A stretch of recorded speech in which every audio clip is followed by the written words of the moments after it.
Hello everyone, welcome back to another episode of my channel the United Frontier. तो ये video में बात करेंगे जितनी भी सारे लेटेस्ट ट्रांसफर अपडेट्स हैं उन सारे अपडेट्स को लेके। हालांकि ज़्यादा अपडेट्स नहीं है लेकिन जितने भी हैं उन सारे अपडेट्स को लेके बात करेंगे। So without wasting any more time let's start the video. तो सबसे पहले बात करेंगे मैनचेस्टर यूनाइटेड से जितने भी सारे अपडेट्स हैं वो सारे अपडेट्स को लेके। तो देखिए, Victor Gyokeres, Victor Osimhen, Hugo Ekitike, सारे चीज़ों को लेके मैं ऑलरेडी इन डिटेल डिस्कस कर चुका। तो आपको लिंक डिस्क्रिप्शन में मिल जाएगा जहां पे विक्टर ग्योकेरेस ट्रांसफर सागा को मैं अच्छी तरीके से एक्सप्लेन किया हूं और वहां पे मैं ये चीज भी एक्सप्लेन किया हूं in my opinion what United should do in terms of striker Hunt. मालूम है कि न्यूज़ ऐसे ही आ रहे हैं कि विक्टर ग्योकेरेस आर्सेनल को प्रेफर कर रहे हैं क्योंकि आर्सेनल के पास चैंपियंस लीग फुटबॉल है और दूसरी तरफ आर्सेनल विक्टर ग्योकेरेस की जगह बेंजामिन शेस्को को ज्यादा प्रेफरेंस दे रहे हैं। तो in the mean time Viktor Gyokeres को लेके कोई लेटेस्ट ट्रांसफर अपडेट्स नहीं है। मैनचेस्टर यूनाइटेड एंड आर्सेनल यही दो क्लब्स हैं जो कि प्रोबेबल बायर हो सकता है विक्टर ग्योकेरेस का, लेकिन अभी तक इसमें कोई लेटेस्ट डेवलपमेंट्स नहीं है। दूसरी तरफ हुगो एकिटिके या फिर विक्टर ओसिमेन के पीछे क्या मैनचेस्टर यूनाइटेड जा रहे हैं उसको लेके भी कोई डेवलपमेंट्स नहीं है। और उसी के साथ ब्रायन एम्बुमो का फाइनल जो बिड हम लोग सबमिट करने वाले हैं वो कब हम लोग करेंगे उस पे भी कोई लेटेस्ट अपडेट नहीं है। तो only time will tell what will happen. लेकिन अगर मैनचेस्टर यूनाइटेड से कोई लेटेस्ट अपडेट है तो वो ये कि आंद्रे ओनाना को लेके एक न्यूज आया है कि Andre ओनाना held talks with Manchester United और उसके बाद हो सकता है कि आंद्रे ओनाना इस सीजन में रुक जाए। यही चीज मैंने कहा था आप लोगों को कि आंद्रे ओनाना को भले ही हम लोग बेचना चाहते हैं लेकिन बेचने के लिए आपको बायर भी चाहिए होगा। मतलब अगर कोई बायर नहीं है तो आप किसको बेचोगे। तो मेरे ख्याल से वही सिचुएशन हम लोग फेस कर रहे हैं। अगर कोई प्रोबेबल बायर नहीं आता है, अगर कोई प्रोबेबल बायर नहीं मिलता है मार्केट में तो आंद्रे ओनाना को हम लोग नहीं बेच पाएंगे and in that case we have to tolerate Andre Onana for one more season और सो अकॉर्डिंग टू एथलेटिक वो लोग यही रिपोर्ट कर रहे हैं कि आंद्रे ओनाना अगर रुक भी जाते हैं तो हो सकता है कि मैनचेस्टर यूनाइटेड कोई अच्छा बैकअप गोलकीपर के लिए जाए। तो हो सकता है कि बायर्न डीर को हम लोग बेचेंगे और अगर बायर्न डीर को हम लोग बेचते हैं तो कोई ऐसा बैकअप गोलकीपर हम लोग को लाना होगा जो आंद्रे ओनाना को थोड़ा बहुत कंपटीशन दे सकता है। नहीं तो इस सीजन में भी इन टर्म्स ऑफ गोलकीपिंग और जितने भी सारे एरर्स ऑलरेडी पिछले 2 सीजन में हम लोग देख चुके हैं आंद्रे ओनाना से, वो सारा चीज अगर फिर से रिपीटेड होता है इस सीजन में तो हम लोग के लिए पॉइंट्स लाना in terms of English Premier League table वो हम लोग के लिए फिर से बहुत मुश्किल हो सकता है। क्योंकि आप अगर मैच में गोल मारते भी हो फिर भी अगर आप फालतू सा सिली सा गोल कंसीड करते हो तो मैच आप नहीं जीतोगे। तो only time will tell what will happen regarding Andre Onana. और उसके बाद टॉम हिटन को लेके भी अपडेट आया है कि टॉम हिटन शायद और एक साल रुक जाए तो इसीलिए अभी वो एक नया कॉन्ट्रैक्ट साइन करेगा which will be valid till 2026। तो टॉम हिटन को लेके मेरा उतना ज़्यादा इशू नहीं है क्योंकि टॉम हिटन मुझे मालूम है इंग्लिश में लीग में नहीं पार्टिसिपेट करेगा। हो सकता है कप कॉम्पिटिशन्स में मतलब EFL कप वगैरह में वो खेल जाए। टॉम हिटन रहे या ना रहे, आंद्रे ओनाना रहे या ना रहे, हम लोग को एक बैकअप गोलकीपर तो साइन करना ही होगा। तो अभी यही देखने वाली बात होगी कि कौन सा गोलकीपर के पीछे हम लोग जाते हैं क्योंकि रिपोर्ट्स तो बहुत कुछ आ रहे हैं क्योंकि मैनचेस्टर यूनाइटेड के साथ हर एक प्लेयर का नाम जोड़ा जाता है लेकिन कोई क्रेडिबल सोर्सेज से अभी तक कोई रिपोर्ट नहीं आया है रिगार्डिंग प्रोबेबल गोलकीपर कैंडिडेट्स। तो only time will tell what will happen. इसके बाद मैनचेस्टर यूनाइटेड से और कोई एज सच लेटेस्ट अपडेट नहीं है क्योंकि गर्नाचो को लेके वही सिमिलर सी अपडेट है कि गर्नाचो शायद प्रीमियर लीग में ही रुकना चाहता है, वो शायद अब्रॉड नहीं जाना चाहता।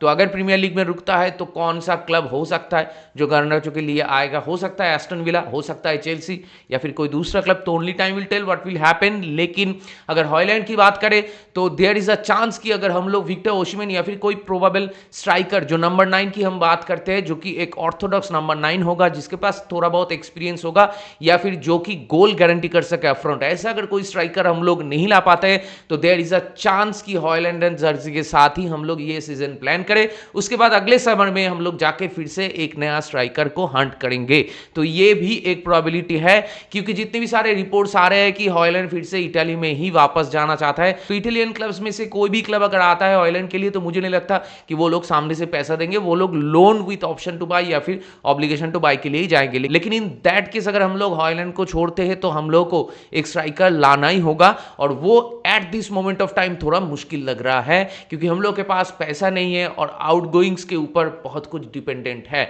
तो speaking of आउटगोइंग्स, let's talk about the latest transfer updates from Barcelona. जब मैं मेरे लास्ट वाले वीडियो में ये चीज कह रहा था कि Bayern Munich are really interested in Nico Williams तो पिछले कुछ दिनों दिनों में निको विलियम्स एंड बार्सिलोना के अंदर बहुत कुछ डेवलपमेंट हो चुका है and Barcelona made it clear कि दे वांट निको विलियम्स। और दूसरी तरफ Nico Williams is also ready to join Barcelona, क्योंकि मैं मेरे पिछले वाले वीडियो में यही चीज कहा था कि अगर real Madrid, Barcelona, Bayern Munich ऐसे क्लब्स प्लेयर्स को अप्रोच करते हैं तो उनको ना कर पाना थोड़ा मुश्किल तो होता है। और बार्सिलोना के निको विलियम्स के पीछे जाते हैं तो obviously Nico William will say yes to them. लेकिन यहां पे एक दिक्कत है कि निको विलियम्स का जो रिलीज क्लॉज है उसको पे करने में बायर्न म्यूनिख का कोई दिक्कत नहीं है, लेकिन बार्सिलोना का दिक्कत है, क्योंकि बार्सिलोना का फाइनेंशियल इश्यूज है। और इसीलिए यही देखने वाली बात होगी कि बार्सिलोना कैसे इस रिलीज क्लॉज को पे करने के लिए राजी होता है और वो लोग कैसे वो स्ट्रक्चर, पेमेंट स्ट्रक्चर की जो हम लोग बात करते हैं वो कैसा होगा, अपफ्रंट फी कैसा होगा। तो ये सारी चीजों को लेकर नेगोशिएशन अभी भी एडवांस स्टेज में नहीं गया है।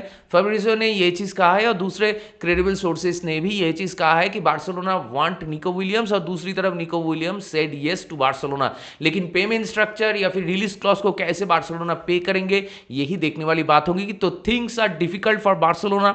और यहां पे ही एक बात है, अगर Barcelona fail to sign Nico Williams तो हो सकता है कि बायर्न म्यूनिख ये सिचुएशन में पाउंस कर दे, क्योंकि बायर्न म्यूनिख को कोई भी दिक्कत नहीं होगा टू पे दैट रिलीज क्लॉज। तो ओनली टाइम विल टेल कि निको विलियम्स बार्सिलोना जाएंगे या बायर्न म्यूनिख। अगर बार्सिलोना जाते हैं तो ये सागा थोड़ा लंबा खींच सकता है। लेकिन यहां पे दिक्कत ये है, as a Manchester United fan वो मैं ये कह सकता हूं कि अगर निको विलियम्स बार्सिलोना जाते हैं तो obviously he will be a great player for Barcelona, क्योंकि उसके पास वो ट्रेड्स हैं जो कि हांसी फ्लिक के सिस्टम में परफेक्टली फिट इन होता है। और दूसरी तरफ बार्सिलोना की अगर पॉइंट ऑफ व्यू से बात करूं तो लुइस डियाज को पहली बार लिवरपूल नहीं बेचेंगे, और अगर बेचते भी है तो उसके लिए बहुत ज्यादा पैसा लगेगा कंपेयर टू निको विलियम्स। और दूसरी तरफ निको विलियम्स का जो रिलीज क्लॉज है वो अगर बार्सिलोना समहाउ पे कर देते हैं तो बार्सिलोना मार्कस राशफोर्ड के लिए और नहीं आएंगे, और मार्कस राशफोर्ड को तब उस सिचुएशन में हम लोग कहां पर बेचेंगे ये अभी एक देखने वाली बात होगी। तो speaking of आउटगोइंग्स from Manchester United, मतलब बहुत ही डिफिकल्ट लग रहा है मुझे कि कैसे कौन से प्लेयर्स को हम लोग बेच पाएंगे, क्योंकि अगर प्लेयर्स हम लोग नहीं बेच पाते हैं तो इनकमिंग भी नहीं होगा। तो दूसरी तरफ ये सारे ट्रांसफर को छोड़ के अगर कोई अपडेट है फ्रॉम प्रीमियर लीग क्लब्स तो वो है कि आपका काइल वॉकर शायद एवर्टन चला जाएगा फ्रॉम मैनचेस्टर सिटी, इसको लेके बातें चल रहा है। और दूसरी तरफ चेल्सी अभी भी डॉर्टमुंड के साथ नेगोशिएट कर रहे हैं रिगार्डिंग जेमी गिटिंस, और हो सकता है कि जेमी गिटिंस चेल्सी में ही ज्वाइन करे, क्योंकि दूसरे जितने भी सारे क्लब्स जेमी गिटिंस के पीछे जा रहे हैं वो सारे क्लब्स को जेमी गिटिंस ना कर दिया है। तो जेमी गिटिंस शायद ये ट्रांसफर विंडो में चेल्सी में चले जाएंगे। और इसके बाद चेल्सी कौन से प्लेयर्स के पीछे जाएंगे, अगर जेमी गिटिंस चले जाते हैं चेल्सी में तो शायद चेल्सी अलेहांद्रो गार्नाचो के पीछे नहीं जाए, तो ये भी एक पॉसिबिलिटी है। और दूसरी तरफ लिवरपूल से ये एक अपडेट्स आ रहा है कि फेडेरिको किएसा शायद इटली वापस चले जाएंगे, जो कि मैं कह रहा था कि देयर इज अ पॉसिबिलिटी कि किएसा लिवरपूल छोड़ के जाए, क्योंकि दूसरी तरफ डार्विन नूनेज भी छोड़ के जा रहे हैं। तो हो सकता है कि लिवरपूल एक स्ट्राइकर के पीछे जाए, तो वो स्ट्राइकर कौन होगा वो देखने वाली बात होगी। और इसी के साथ रॉबर्टसन को लेके भी लिवरपूल से एक अपडेट है कि रॉबर्टसन भी लिवरपूल से जा सकते हैं, क्योंकि मिलोस करके अगर लिवरपूल में आते हैं, जो कि आएंगे, तो मेरे ख्याल से रॉबर्टसन चले जाएंगे।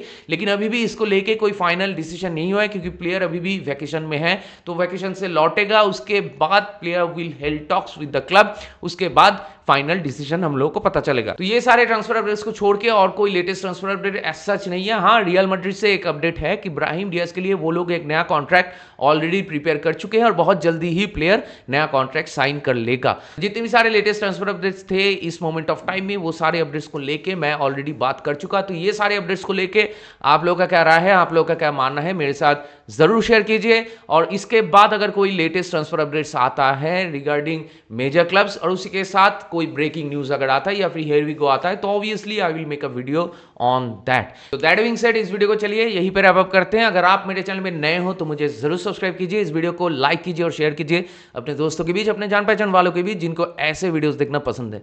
तो बहुत जल्दी मिलेंगे अगले वाले वीडियो में, तब तक ख्याल रखिए अपना, take care, goodbye, glory glory Manchester United and keep the red flag high.